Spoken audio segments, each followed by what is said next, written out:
I must apologize a bit for what is to follow. It is somewhat self-indulgent. But this is my final week anchoring this program, completing 34 years, more than a third of a century at ABC News. And a lot of politics has passed in those years. Yes, a bit crazy in Washington these days, but years ago, betting is a close vote. No one has yet accused anyone in the... And the party is now like this. For a kid who grew up in Washington marveling at the Capitol and the White House, Charles Gibson, ABC News, Washington.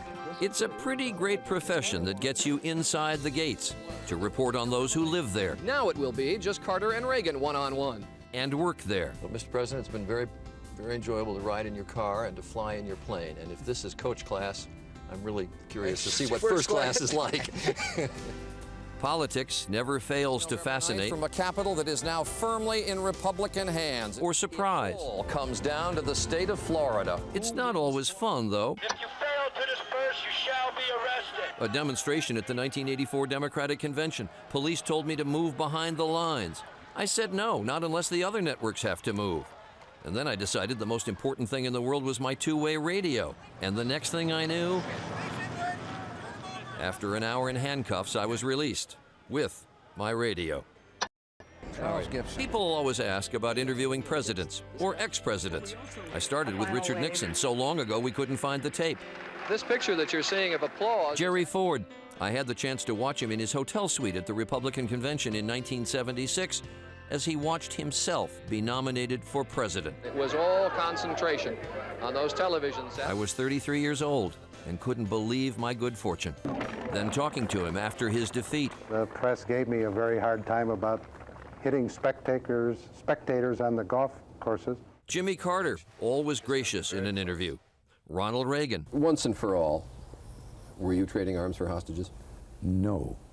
In no way. Bush 41. There is a feeling on people's parts that you, George Bush, are in any way out of touch. I get that from the media, and because you pick it up from the Democrats. It can be imposing when you realize the president has gotten angry with your question. You want to have an honest conversation? Let's have an honest conversation. Bush 43. Has this been... And, of course, the current president. Though just as interesting can be talking to someone before he is president, getting to the personal side. One of the great gifts that my mother gave to me was a positive impression of my father. He didn't care enough to stay. Right. How did you internalize that?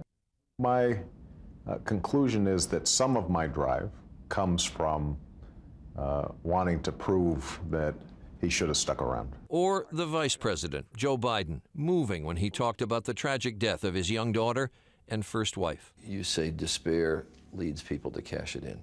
Yeah. And you say suicide wasn't just an option, but a rational option. If the love was as great and as profound as you believed it to be, why would you still want to live? Let me answer this, what he just said about Well, I wanted to going get alone. into the issue. There's been a chance to moderate a presidential debate and candidate debates. ABC had the Republican and Democratic candidates all in one night last year before the New Hampshire primary. The one thing I wanted was to get them all on stage at once, to show that everyone is in this together. It was, to me, a majestic moment. Hi, how are you? And then there's always the interviews you do that people remember. What insight into Russian actions, particularly in the last couple of weeks, does the proximity of the state give you? You can actually see Russia from land here in Alaska. But when people ask, most memorable character you've covered, I don't have to think about it.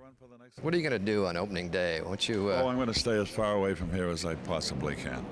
For 6 years, I covered House Speaker Tip O'Neill, an old-time politician who didn't worry much about political correctness, but whose instincts for politics were flawless. We'll sing you a song, we'll make a fuss. Whoever you are, you're one of us. If you're Irish, this is the place for you. He talked to me about when he was young, seeing signs on Boston buildings, N-I-N-A, no Irish need apply. But now I'm inside the Capitol. I'm Speaker of the House, he said. Isn't this a great country? It is, Mr. Speaker. The big issues in this race, namely the time. And I'm just as grateful for having had the chance to cover it and see it from the inside. Just a little. Charles Gibson, ABC News, Washington. A lot of memories.